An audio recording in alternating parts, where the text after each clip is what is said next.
En los próximos minutos continuaremos el legado de Antonio Bragg, recorrer el Perú y dar a conocer sus insumos de la costa, sierra y selva y cómo se plasman en nuestra cocina, postres y panes. 60 minutos para reflexionar, preservar y sentirnos orgullosos de ser peruanos. Aquí iniciamos una cita con el investigador, el ingeniero en industrias alimentarias, Renato Gago. Bienvenidos a Guairamán, Granos al Viento, por Radio Incarri.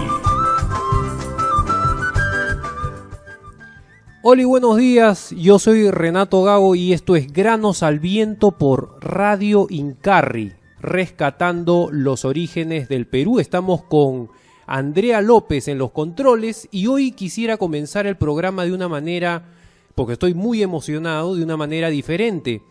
De una manera muy rápida quiero rendir un sencillo homenaje, pero significativo a la vez, a todos aquellos hombres y mujeres que han pasado a lo largo del sendero de mi vida y que me han enseñado a amar este país. Quiero comenzar primero, evidentemente, con mi madre, que me inculcó desde muy pequeño el amor a la música peruana, el amor a la música criolla, a la música negra del Perú. Dicho sea de paso, en mi casa mis papás no eran partidarios de los extensos sermones, porque muchas de esas cosas se enseñan con el ejemplo. Estudié 11 años en el colegio Nuestra Señora de la Merced, que pertenece a la Orden de los Padres Mercedarios. Creo que algo que me enseñaron los curas en esta aventura de la vida fue que la hora patriótica era un momento solemne y que cantar el himno nacional era un momento sagrado. Yo salgo del colegio, entro a la universidad, termino mi carrera y mi primera experiencia como docente fue en la Escuela Nova, enseñando panadería. Y escuchaba con atención los discursos del ingeniero Máximo San Román, reuniendo a todos sus trabajadores. Evidentemente yo era uno de ellos, y siempre hablaba de la majestuosidad y la grandeza del Tahuantinsuyo. Cuando salgo en el 2007 de la Escuela Nova, inmediatamente comienzo a enseñar otra aventura, diferentes escuelas de cocina, y me encuentro con un maravilloso libro que es Huellas y Sabores del Perú de Isabel Álvarez, que es una sobredosis de identidad nacional, y además donde la autora desafía al lector, ¿no?, a definir su identidad nacional y su amor por el Perú. Y en el 2010, con 34 años, creo que una de las experiencias más maravillosas que me ha tocado es escribir en la revista Panera este segmento La Ruta del Pan Peruano. Me tocó viajar por el Perú, pero antes de eso quería mencionar que leí una vez de Eduardo Lavado, un editor del Comercio, una frase: uno no puede amar lo que no conoce. Comencé a recorrer Tacna, Puno, Moquegua, Arequipa, Cusco, Huancavelica, Madre de Dios, en fin. Y comencé a enamorarme de mi país, a amar mi país mientras lo recorría, lo transitaba y lo seguía amando cada vez más mientras palpaba su realidad. En esta breve semblanza, súper veloz, evidentemente, en esta suerte de bosquejo biográfico, cronológicamente he omitido a una persona con premeditación, alevosía y ventaja para dejarla al final porque es mi invitado. Yo conocí a Rodolfo Tafur el 2009 en un instituto reconocido, donde todos los profesores pasaban la base 5 y yo era un muchacho de apenas 2009, apenas 33 años. Comencé a leer sus escritos, comencé a identificarme con su discurso y comencé a seguir sus entrevistas. Cuando Rodolfo Tafur cuenta con pasión las leyendas fundacionales, el origen de los alimentos en el Perú, fíjense, les voy a hacer una confesión. Cada vez que yo viajaba con mis papás a Ayacucho, a Trujillo de vacaciones, mi plato que siempre pedía era milanesa con papas fritas. A partir que conocí a Rodolfo Tafur, comencé a amar la cocina regional, a identificarme con ella, a valorarla, a indignarme cada vez que yo llegaba a una región y lo único que encontraba era pizzas, pollos a la brasa y chifas. Bueno, Rodolfo Tafur no necesita presentación. Muy buenos días, profesor Tafur, y bienvenido a Granos al Viento en Radio Incarri. Muy buenos días, Renato. Muchísimas gracias por la invitación, gracias por esta presentación. El nombre del programa me gusta, Granos al Viento. Mejor dicho, cuando paseamos por el Perú, por las carreteras, vemos a nuestros amigos connacionales, a nuestros paisanos ventear el trigo. Eso quiere decir que el grano está al viento. Mejor dicho, está entregando ese susurro al Guaira, el viento. Y bueno, vamos a comenzar porque hay muy buenas preguntas que he venido trabajando de hace bastante tiempo y quisiera conversar con usted, profesor Tafur, sobre todo el tema de la realidad de nuestra cocina. John Santa Cruz en el 2013 escribió un artículo en la revista Dionisos, ¿no? Acerca de la premiación de los 50 mejores restaurantes en Latinoamérica, y su encabezado fue, para leerlo rápidamente, lo siguiente: la elección de los 50 mejores restaurantes de Latinoamérica, celebrado en Lima el pasado septiembre, donde el restaurante peruano Astrid y Gastón se alzó con el primer lugar de esta lista. No solo trajo consigo un velo de triunfalismo local, sino también, leyendo entre líneas, una realidad para tomar en cuenta. La alta cocina en el Perú sigue en camino de formación. Punto aparte, Brasil, Argentina, México nos siguen llevando varios años de ventaja. Eso por un lado. Y por el otro lado, el Perú ha sido nominado por cuarta vez consecutiva como el mejor destino turístico culinario. Profesor Tafur, ¿qué reflexiones, qué, digamos, análisis deberíamos sacar al actual momento que vive nuestra cocina peruana? Mira, esta pregunta tiene muchas aristas, muchísimas aristas, ¿no? El peruano de por sí ama su cocina, ¿no?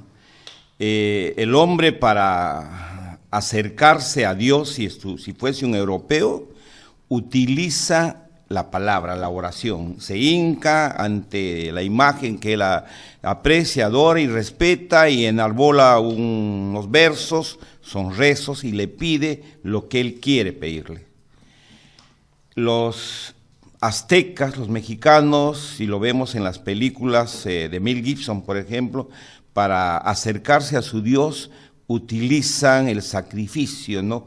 Vemos levantar el corazón, la entrega que hacen de la vida del mexicano hacia su Dios, es muy, ¿cómo se llama? Se respeta mucho, ¿no? Inclusive tienen una santa, la Santa Muerte, que la veneran, digamos, con toda, digamos, alegoría, etcétera. Nosotros somos diferentes. Para acercarnos a Dios, ¿no? Entregamos ofrendas, entregamos cosas, entregamos alimentos, entregamos nuestros esfuerzos. Por una sencilla razón: en el mundo andino, la columna vertebral de su organización social fue la reciprocidad. Si hoy día tú te enfermas y te visito, el día que yo me enferme, estás en la obligación moral de visitarme. Y si mi cosecha fue buena, tengo que agradecer al que han hecho posible mi cosecha. Indudablemente la creencia es Dios, bajo cualquier definición, y a Él le entrego los primeros frutos, le entrego, digamos, los primeros sembríos, mejor dicho, le entregamos comida. Para nosotros la comida se convierte en un puente de comunicación entre el hombre y el Dios. Y ese puente es difícil de romper en el Perú. Por lo tanto, el peruano siempre va a poner su cocina en el mejor de los niveles. Si vamos a una casa, encontramos un aviso que dice: bienvenida a mi casa, que el cariño es grande. Y a reglón seguir, y la olla también, ¿no? Y cuando visitamos a alguien o vamos a buscar a alguien, llevamos comida. Y cuando regresamos de algún sitio, traemos comida. Entonces la comida es casi inherente al peruano común y corriente, y él, digamos, siempre piensa en comer. Un amigo, Carlos del Pozo, decía: el peruano está hablando de comida o está comiendo, ¿no? Por lo tanto, presentar nuestra comida al mundo No es solamente presentar 4 o 5 ingredientes, es presentar nuestra identidad. Somos uno de los países que ha otorgado al mundo, por ejemplo, la papa. No hay país en el mundo, no hay país, no hay pequeño viorio que no haya comido papa. Y nacieron acá, la papa, ¿no? Por lo tanto, la papa no solamente así es un producto comestible, sino ha salvado a muchos países, naciones y culturas. Otros dicen equivocadamente que la papa es de Irlanda, otros dicen de Holanda, pero en realidad hace falta lo que la cocina nos falta entregar, que es la cultura. Explicar a todos y cada uno de los peruanos que somos una cultura descendiente de alimentos. Los alimentos eran sagrados, son sagrados para nosotros, ¿no? Por eso, si ahora ya la modernidad nos va cambiando las ideas, se caía algo al piso, no voy a dar, digamos, el gusto al diablo, a veces decíamos, ¿no? Cuando éramos pequeños allá en la provincia. Entonces, el alimento no puede ser eso. Y el alimento en el Perú es parte de tu identidad. Estamos creciendo en cocina, creo que tuvimos una disparada tremenda, mejor dicho, saltamos cual resorte a mostrarle al mundo, mira lo que te has perdido cientos de años y ven a conocer. Y el extranjero conoció nuestra comida y se maravilló. No quiere decir que seamos la mejor cocina del mundo, eso no es cierto. Cada país, cada pueblo, cada persona, la mejor cocina es de su pueblo, ¿no? Hay gente que ni conoce el Perú y te dice que la mejor cocina del mundo es la de ellos, ¿no? Burkina Faso, un país perdido en el África, ellos dicen que su cocina de ellos es la mejor. Por lo tanto, lo que nosotros no hacemos es mejor cocina, sino sorprendemos al paladar. Y bienvenidos los premios, pero que no nos enfoque, nos omnibule, que nos cieguen los premios, porque todavía estamos en la primera etapa de la cocina, la sartén. Ahora debe venir la cultura. La cultura es necesaria para mantener este tal vez único tesoro que nos queda. Claro, y hablando justamente de la cultura, en el libro de Huellas y Sabores del Perú de Isabel Álvarez, en el primer capítulo nomás referido a los mitos, ella menciona que para el poblador andino el alimento es un ser vivificado. De tal manera que para un limeño, un costeño, la pachamanca probablemente es un plato más de la cocina peruana, una técnica de cocción bajo tierra, pero para el poblador andino es comer de las mismas entrañas de la madre tierra. Incluso utilizando uno de los trabajos que presentó usted, ¿no? Socorrer la tierra. ¿Qué otros platos de nuestra cocina regional nos muestran claramente, como el caso de la pachamanca, esa conexión con la cosmovisión andina? La pachamanca es tal vez una de las mejores formas de establecer ese vínculo con Dios, ¿no? Es una cosa que tal vez si se da la oportunidad explicaríamos solamente la pachamanca y nos vamos a dar cuenta de que hay una enorme cosmovisión, ¿no? Otro plato, yo diría por ejemplo el oyuco. El oyuco, esto de la reciprocidad es muy importante. Hay 2 meses en el año inca sobre todo, que tienen el mismo nombre. Mayo es Aymoray Quilla, noviembre es Aymoray Quilla. 2 meses que tienen el mismo nombre, y moray es mazorca de maíz. ¿Qué nos quiere decir? ¿Qué nos quiso decir? ¿No? En mayo se cosecha el maíz y en noviembre se siembra el maíz. En mayo es la fiesta de las cosechas. En noviembre es la fiesta del agua, porque va a comenzar la lluvia, ¿no? Y en mayo estoy contento porque mi cosecha fue buena. ¿A quién tengo que agradecer? El indio peregrinaba a su loma más alta y ahí hacía una especie de fiesta para agradecer a los que habían hecho posible la lluvia. Cuanto más cerca a las nubes, mejor. Y ahí comía oyuco. ¿Y por qué el oyuco? Un oyuco contiene entre 82 a 96% agua. Y los oyucos antiguamente eran pequeños, ahora con los insumos químicos que le ponen ya parecen yucas, ¿no? Entonces los oyucos eran pequeños, eran similares a una gota de lluvia. Entonces el indio no comió oyuco, comía gota de lluvia.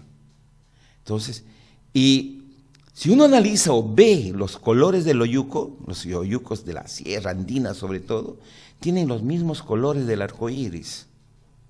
Entonces, cuando el indio come ya un plato de oyucos, no come un plato de oyucos, come un couch, mejor dicho, un arco iris. Entonces, miren esa cosmovisión que tiene. Indudablemente, con la llegada de los españoles, la reunión de personas era peligroso. Entonces, quisieron romper esas creencias. Los indios le pusieron al cerro una cruz. Y hoy día festejamos la Cruz de Mayo, que es la superposición, ¿no?, con el respeto de todas las creencias de un Dios extraño a nuestro Dios. Entonces, por ejemplo, el oyuco es una, digamos, forma de cosmovisión y hasta de ayuda. Por ejemplo, un yacón. Si los medios, no había medios de locomoción, caminar de un lugar a otro era larguísimo. Entonces, ¿cómo yo me hidrato? ¿Cómo llevo agua? Si una de las prohibiciones era, y según Garcilaso de la Vega, era no tomar agua de las acequias. Uno no era tan fácil, si voy y tomo agua de las acequias. Y tenían razón, porque te puede dar una parasitosis y eso te va a llevar, digamos, a mayores problemas. Entonces, llevaban un yacón, yacu, agua. Entonces, y un yacón cosechado dura 28 días. Entonces, tú caminabas 5 o 7 días, mordías el yacón y te hidratabas rápidamente. Entonces, eso, y podemos hablar, por ejemplo, de la lucma, ¿no? Claro. Lucma, mujer orgullosa, ¿no? Mujer orgullosa, ¿no? Mira, cosa tan hermosa, ¿no? No. Hay un producto que fue, digamos, la estrella de 2014 en Madrid Fusión, ¿no? El cuchuro. Ay, ¿no? El cuchuro, ¿no? Virgilio Martínez, sabiamente, y mis felicitaciones, lo llevó a Madrid. El cuchuro, claro, no lo presentó como cuchuro, sino lo presentó como agua atrapada de los Andes. La cosmovisión de ese pequeño alimento es fenomenal. Es hijo de la papa y la lucma, de Corin Aya Huiracocha y Cahuillaca. Y no lo digo yo, lo dice Arguedas, ¿no? Él nos cuenta un cuento en donde dice de que había un hombre sucio, andrajoso, ¿no?, que con solo mover la mano crecían todos los almácigos, ¿no?, y se hacía llamar guatio. Y ahí viene la guatia, que es la cosecha. Entonces él se prendó, se enamoró de una mujer llamada Cahuillaca, que era tan orgullosa y que no veía a nadie, que cualquiera que se acercaba era imposible establecer una relación con ella. Y si uno dice Cahui es cuerpo, Cahui es mirarse a sí mismo, Yaca es cuerpo esbelto. Mira esa definición, y lo pueden buscar en cualquier diccionario quechua, y van a encontrar esas definiciones. Entonces, uno dice, este es el monumento al orgullo, a una mujer hermosa. ¿Y quién es el que le cortejaba? Eran Corin Aya, Huiracocha. Huiracocha, Dios. Corin es valioso, uno lo transmite como oro. Aya es enterrado. ¿Cuál es el oro enterrado? El Dios enterrado, la papa, ¿no? De esa unión, que sería bueno conversar en otro momento, la forma de la unión, dice que nace un niño, y como ella no supo quién fue el que la engendró, Se fue a llorar su desventura a las lomas más altas y sus lágrimas nacen, según la leyenda, en un cuchuro, que significa el hijo del andrajoso o el pequeño andrajoso, ¿no? En al sur lo llaman Yuyucha, ¿no? Pequeño sonriente Yuyucha, ¿no? Más al sur lo llaman Murmunta, ¿no? Que significa, ya lo voy a recordar, ¿no? Pequeño andrajoso, sonriente, niño sin padre, niño sin padre. Entonces, miren cómo nuestros alimentos están en nuestras leyendas ancestrales, nuestras leyendas fundacionales, ¿no? Y si uno además, mira, interesante, ¿no? Si revisa ese cuento rescatado por Arguedas, porque no lo escribió, lo rescató, lo recogió el extirpador de idolatrías, ¿no? Francisco de Ávila, ¿no? Él habla de que al ver que el andrajoso lo había, digamos, engendrado un hijo, ella agarra a su pequeño y se va hacia el mar, ¿no? Y eso sucedió, dice, en el pueblo de Anchicocha. Yo me tomé la molestia, y para mí fue el placer, de buscar en dónde queda o quedaba el pueblo de Anchicocha. Digamos, el diccionario geográfico más antiguo que tengo en la biblioteca, ¿no? Es de Stiglitz, y no encuentro más que un pueblo, y es una laguna. Esta laguna está en el pueblo de Huacaibamba, que significa el lugar donde se llora, ¿no? Ese es Huánuco. Ese es en Huánuco. Y está la laguna Anchicocha, que significa la laguna de la desesperanza, del llanto. Mira todas esas cosas que tenemos que enseñarlos en los colegios a los niños, para que empiecen a amar al Perú como se debe amar al Perú.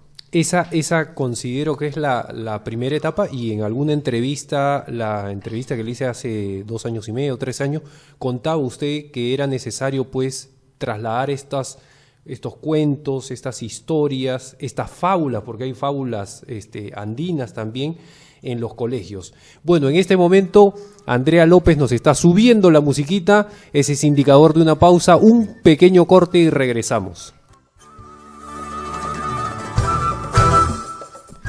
Bueno, y continuamos en Granos al Viento, estamos con el profesor, el gran Amauta, el gran sabio, el gran maestro, por que nos favor, está solamente ilustrando Rodolfo, y nos está desaznando, ¿no?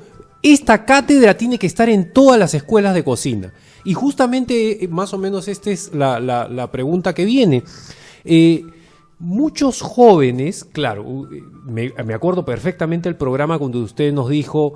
en Cuidado Panaderos Trabajando, nos dijo, hemos pasado de ser sarteneros a receteros. La mayoría de jóvenes que hoy día estudian en escuelas de cocina no han leído a Rosario Olivas, no han leído a Isabel Álvarez, no han leído a ninguno de los intelectuales del mundo gastronómico. Es más, no los conocen, y eso me genera bastante preocupación. Hay chicos que no conocen quién es Rodolfo Tafur y que no han leído ninguno de sus escritos.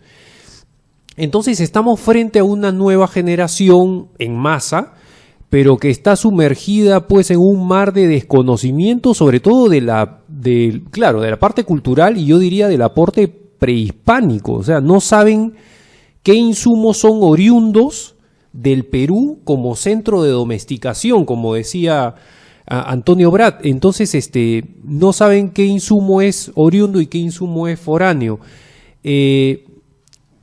A mí me pasó una vez que un alumno me dijo alguna vez que la papa no es peruana porque la papa la trajeron los españoles, ¿no? Entonces, ahora que está de moda la ley universitaria, ¿qué reformas considera usted, profesor, que se deben hacer en las escuelas de cocina de manera urgente, ¿no? Mira, estoy frente a un cuadro, acá en este estudio, estoy frente a un cuadro que dice El vuelo del cóndor, ¿no? Y por la fotografía puedo deducir que es de El Cóndor Pasa, sí, ¿no? El año pasado se cumplió 100 años, ¿no? Sobre la presentación del Cóndor Pasa. Y no tuvo el nombre, ese año en el Perú, el nombre ni de su autor, ni siquiera la obra, ¿no? Hace años la ONU declaró que el año internacional del mundo era la papa, año de la papa, año internacional de la papa. El Perú no tomó ese nombre. Hace, no sé, 3 años atrás no se cumplió el natalicio 100 años de Arguedas y el nombre de Arguedas no tuvo, ¿no?, como referente a ese año. Y yo estoy seguro que si le hago una pregunta, ¿cómo se llama este año?, a mucha gente no lo sabe. Este es el año de las legumbres. Sí. El año internacional de las legumbres. Hay legumbres ahí en todo el mundo, pero aquí en el Perú hay uno que no se puede replicar en otras partes del mundo, que es el payar. Y ojo, solamente conocemos el payar, el color blanco beige, que hacemos unos purés, unas morusas deliciosas. Por ejemplo, los payares adivinatorios, lo que utiliza Maritza Villavicencio, que es una cosa fenomenal, ¿no? Son payares que tienen, digamos, puntos negros. Y está comprobado que un payar jamás se asemeja a otro payar. Es más o menos como podríamos, salvando las distancias, una cebra que tiene sus rayas negras, no puede haber otra cebra tan igual de rayas como... O una huella digital, de repente. Claro, como una huella digital. Y hay payares con puntos negros, hay payares con puntos morados, que son difíciles de encontrar, ¿no?, con puntos rojos, ¿no? Los puntos morados, el día que encuentres, date por agradecido del cielo, ¿no? Tuve la suerte de tener un puñado en mi mano, ¿no?, prestado, ¿no?, de un gran amauta, porque él me decía, agárralos y siéntelos, una cosa fenomenal. Mejor dicho, y nadie sabe ni siquiera, o conoce mucha gente, ni el payar. Entonces, ¿a qué va todo este epílogo, esta introducción? Lamentablemente, ¿no?,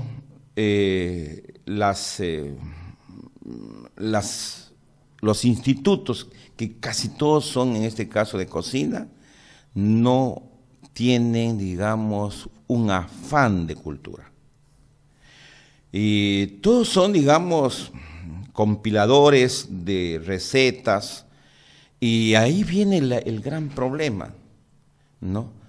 Tu receta no es tan buena como la mía, la competencia inadecuada de los platos peruanos.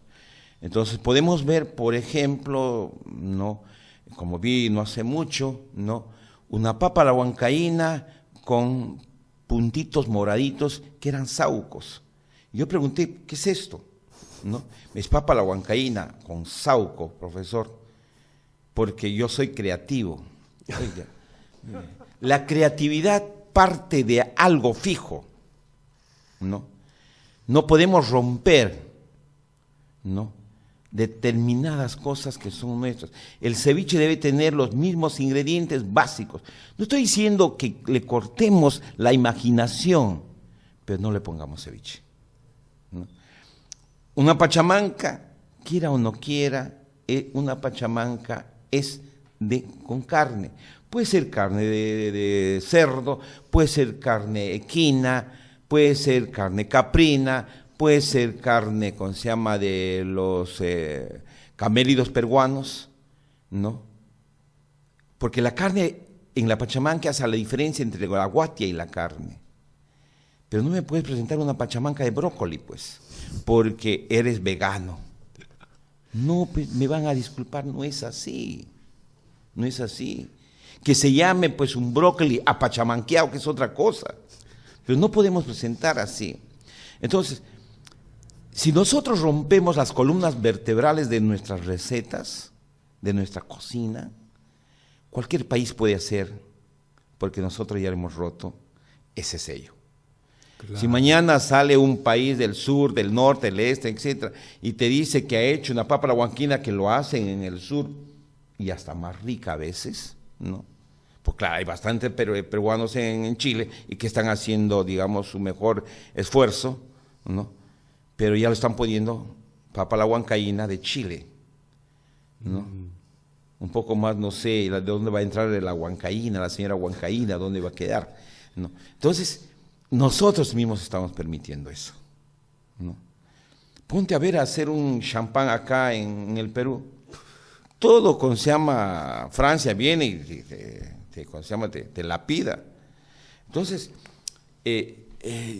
ojalá, digamos, se piense bien en este tema de la educación, ¿no?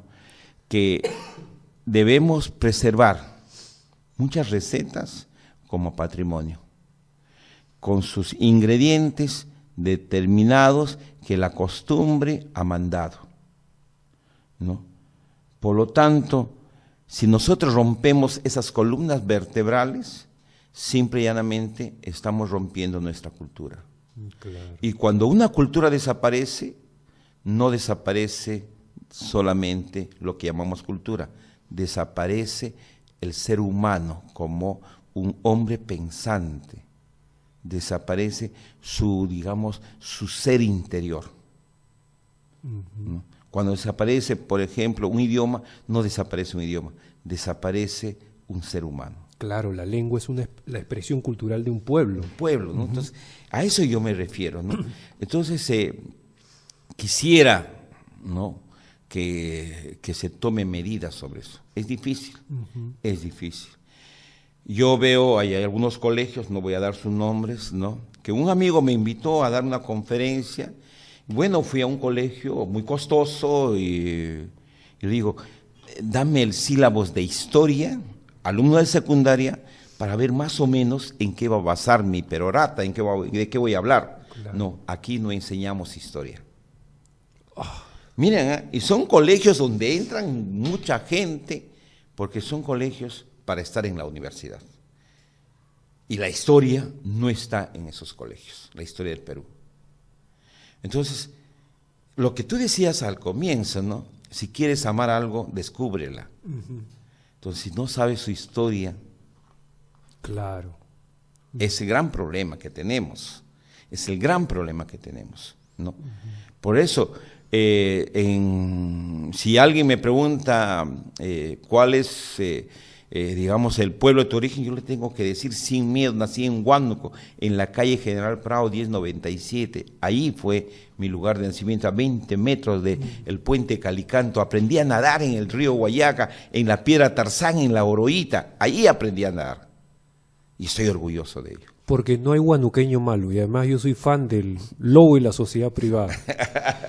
Profesor, y por ejemplo, Antonio Brat, nosotros en el programa usamos mucho esta frase. Él dijo, el Perú y China son los dos países que han aportado mayor cantidad de recursos genéticos al mundo, o sea, mayor ingredientes, mayor insumos. Y alguna vez escuché a la profesora Isabel Álvarez mencionar en una entrevista que el mercado muchas veces aliena, enajena.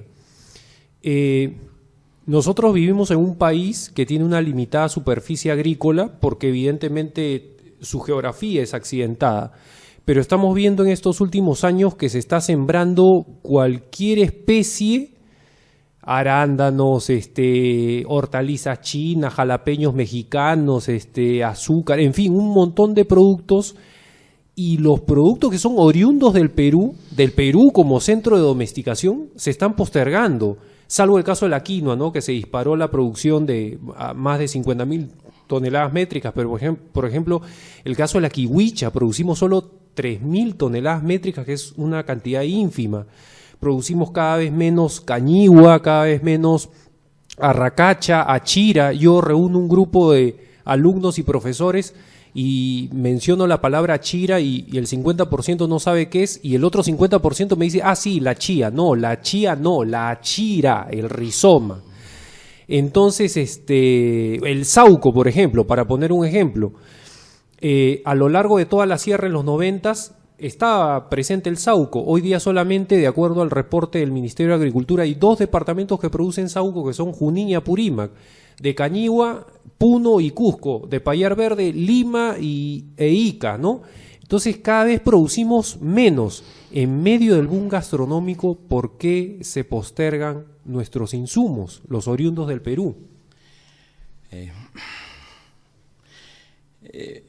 Hace unos años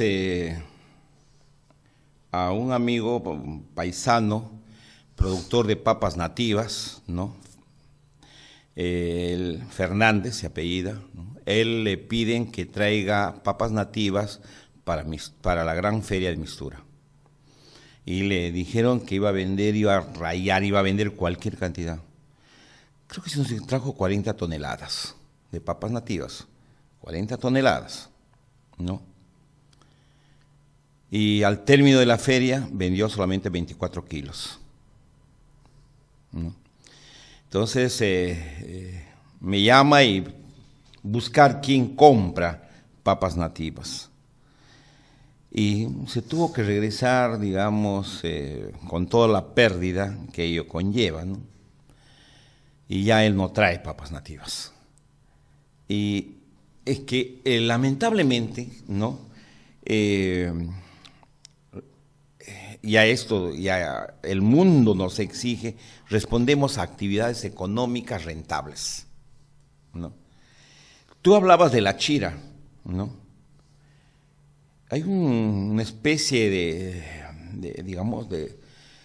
de acción matemática que me decía que la chira es al maíz como el bijao es al arroz. Mejor dicho, como si fuese una ecuación proporcional. La chira es al maíz como el bijao es al arroz. Y esa persona que me lo explicó, quiere decir, si tú quieres hacer un juani, tiene que ser con hoja de bijao.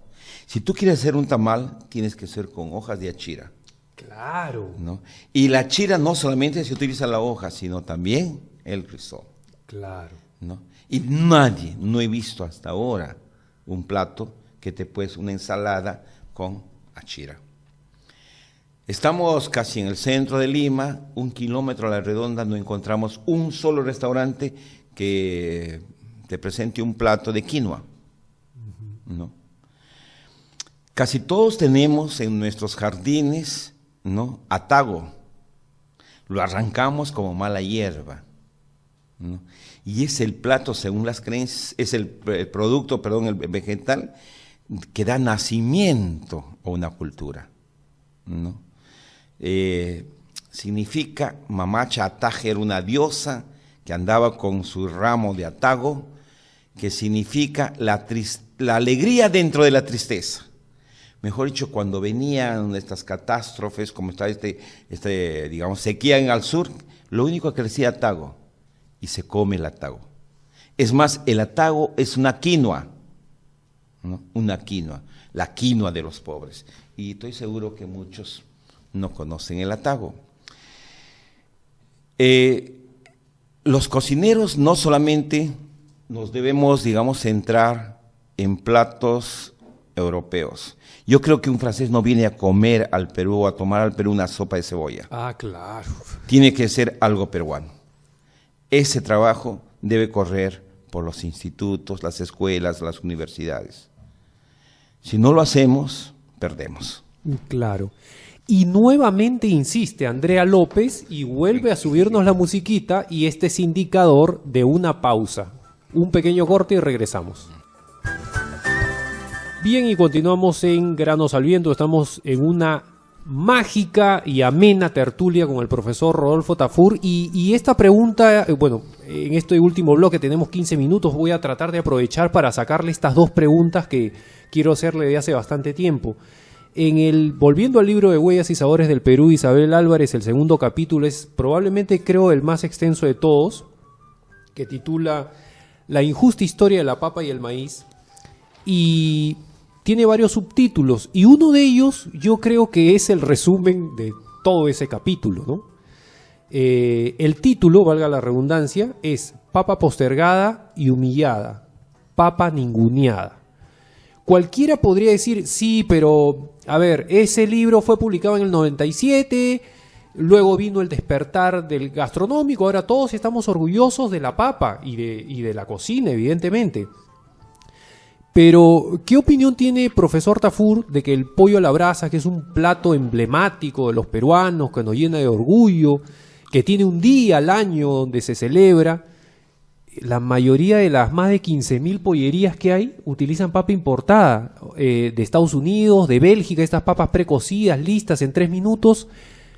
Y Edilberto Soto decía, y justo comentando lo que usted manifestaba, que hay muchos campesinos en las zonas altoandinas que tienen temor de traer sus papas nativas a Lima, porque mucha gente las ve en los supermercados y dice, esta papa pues tiene forma de cacho de toro y esta de mano de puma.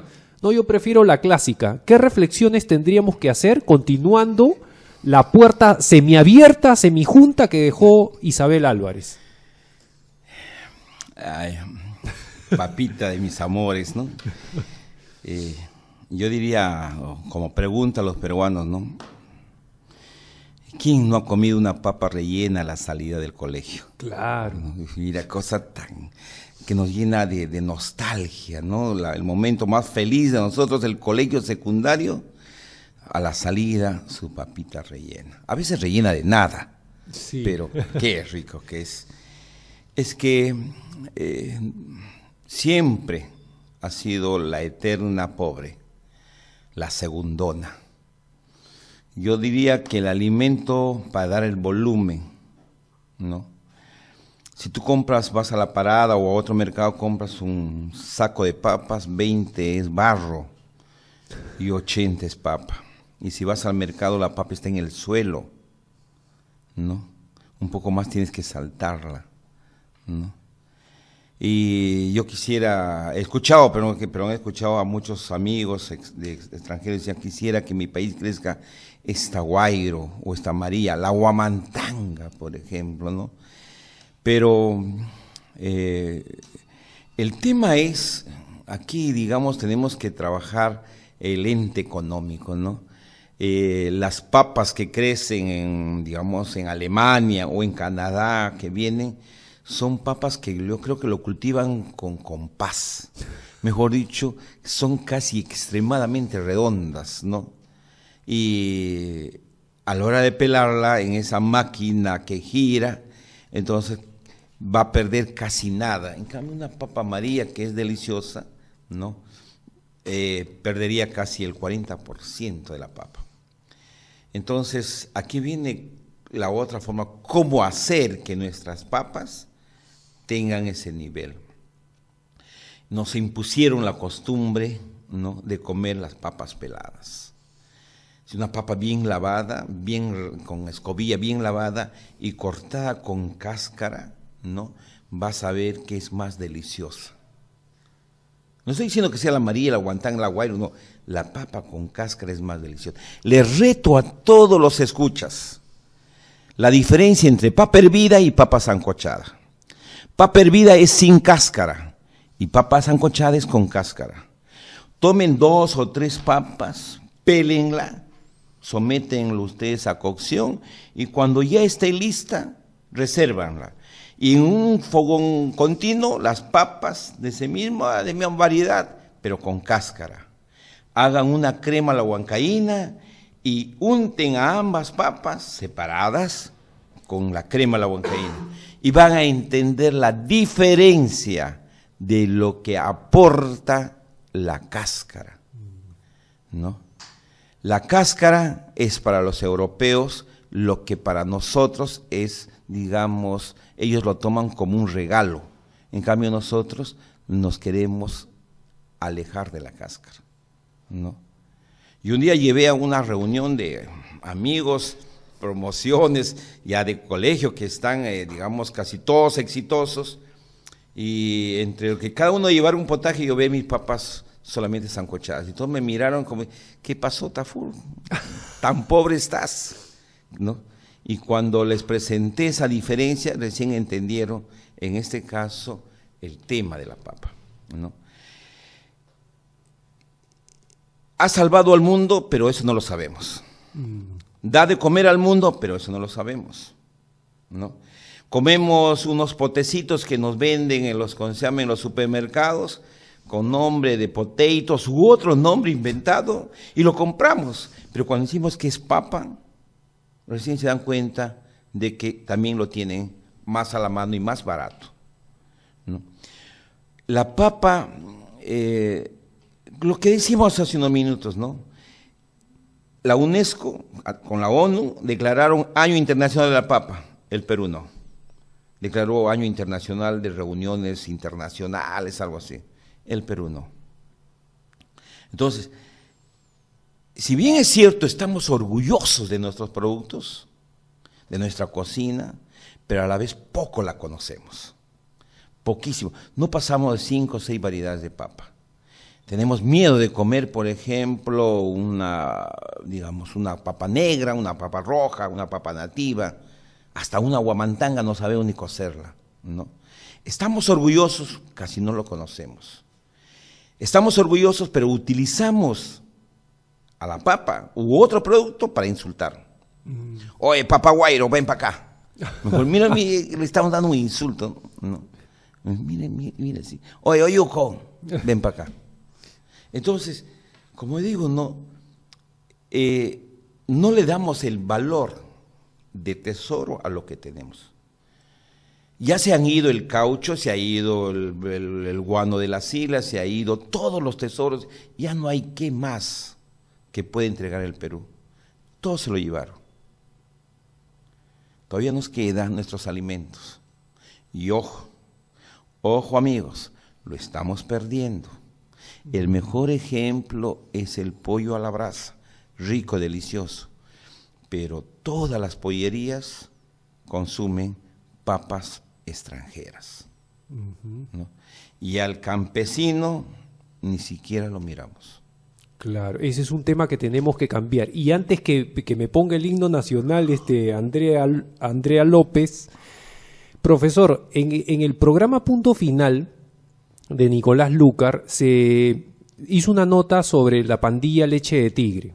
Nuestros cocineros, liderados por Gastón Acurio, que viajan por el mundo, dando a conocer los sabores del Perú. Y ellos quisieron aclarar un tema que fue comidilla en las redes sociales, ¿no? Resulta que estudiantes de cocina, que fueron a hacer prácticas a respetables restaurantes limeños, se quejaban de la excesiva carga laboral. Héctor Solís aclaró el tema y dijo, hay mucha gente muy equivocada que piensa que como ve este movimiento y piensa de repente que todo es foto, figuración, cámara de televisión, llega a un restaurante y le dices tienes que lavar una olla, ¿quién, yo? ¿No? Entonces se percibe mucha soberbia. Yo lo había percibido en algunas escuelas, sobre todo de estudiantes de último ciclo. Y la semana pasada que estuve con el profesor Jorge Young en el corte, porque esto no salió en el programa, me decía, ¿sabes, Renato, que hay alumnos, el profesor Jorge Young tiene más de 25 años cocinando, hay alumnos en las redes sociales que me retan y me dicen, profesor, yo ya lo superé a usted? Entonces se nota un orgullo, soberbia, altivez, petulancia, arrogancia, se nota un montón de antivalores que, digamos, no forman parte del discurso de Gastón, porque el movimiento de la cocina peruana nació como un movimiento social también. Ahí está Pachacútec, ahí está la conexión con el campesino, bueno, en fin, una serie de aspectos, pero ¿cómo cambiarle el chip a la nueva generación? ¿No?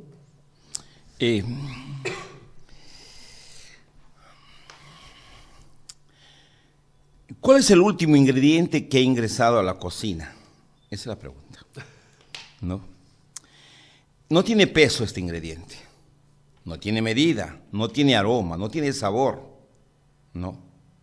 No sabes si echarlo al ojo por ciento o medir, ¿no? Pero es importantísimo, son los medios de comunicación. Entonces, desde cuando entra una cámara a la cocina, ¿no?, crece el ego del cocinero, crece el ego del que está, digamos, cocinando, ¿no? Y ya se siente en la, digamos, en el cielo más alto. Y los periodistas, y me disculpen mis amigos, pero yo trabajo en una radio periodística, que me disculpen mis amigos periodistas, malograron la cocina. Porque todos los periódicos, no hay medio de comunicación que no tenga un trocito de cocina. Y han hecho muchas veces de sus salidas, llamemos sus formas de reparar sus iniquidades periodísticas a través de la cocina.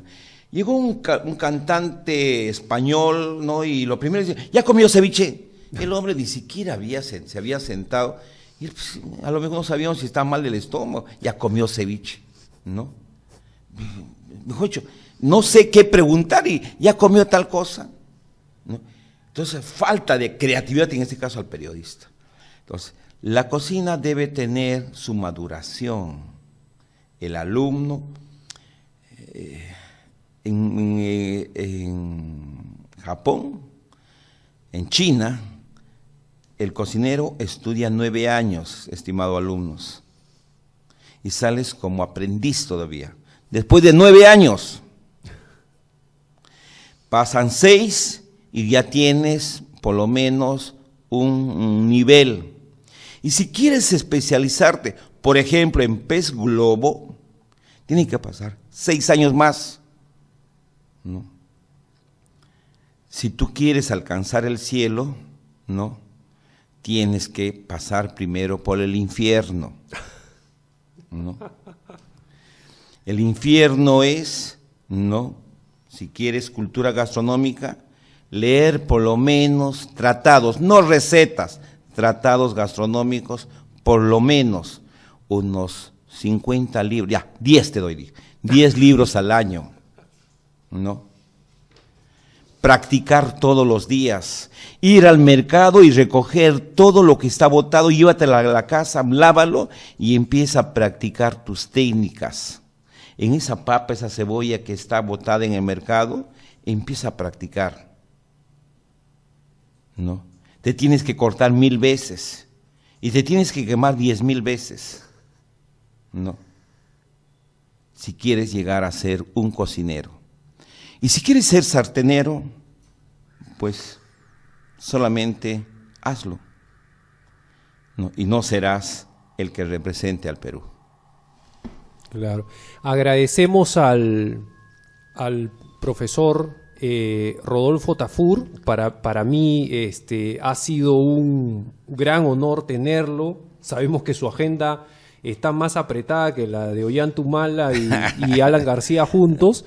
Y bueno, voy a tratar en lo posible y pongo todo mi compromiso para tratar de que esté nuevamente con nosotros. Profesor Tafur, sus palabras finales. Yo Renato, te agradezco.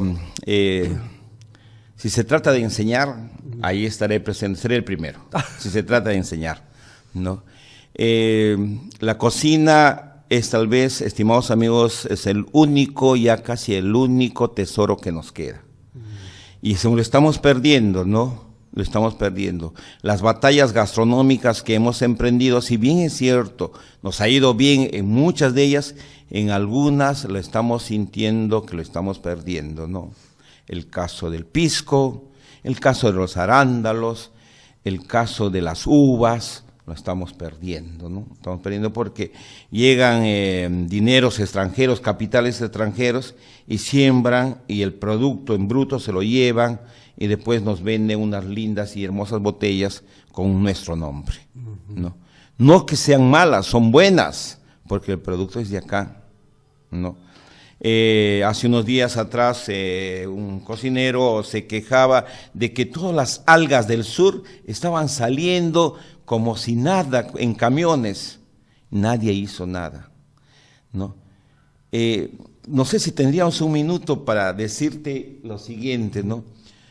Las algas eran tan importantes, que por eso yo Rodolfo, afirmo que se hizo el Capac Ñan. Mejor dicho, Capac es grande, señor, gran. Ñam, dicen camino, puede ser. Pero recuerden cuando la abuelita les daba de comer, ¿qué decía? Ñam, ñam, ñam, ñam, ñam, ñam, ñam. Entonces es el camino que te trae el alimento. Y uno de los alimentos más preciados por la sal yodada eran las algas, porque si no te daba el bocio. Claro. ¿No? Y como no había medios de comunicación tan rápidos como hay ahora, era a pie. Entonces se demoraba la sal, las algas, ¿no? Y lo estamos perdiendo. Claro. Estimados amigos, nuestra cocina es inherente a nosotros.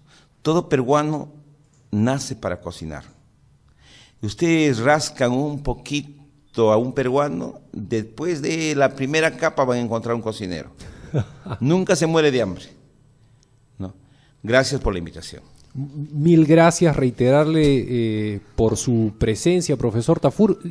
No se olviden que todos los sábados a las 10:30 en la Divina Comida de Don Cucho La Rosa lo van a tener ahí al profesor Rodolfo Tafur. Y este ha sido un espacio sobre todo para muchos jóvenes que nos escuchan de escuelas de cocina.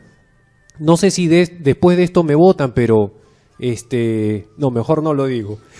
Si no tienes en tu escuela de cocina un profesor que te enseñe historia de la gastronomía con la misma calidad, vehemencia y pasión que el profesor Rodolfo Tafur, mejor anda viendo otras escuelas en el camino. Bueno, los esperamos el próximo jueves, que va a estar Raúl Monsiváis, panadero ganador del Mundial Gusto y Nutrición en la categoría el pan nutritivo, como con el pan de quinoa negra y quinoa roja. Nos vemos el próximo jueves a las 11 en Granos al Viento. Cuidemos la biodiversidad. Chau, chau.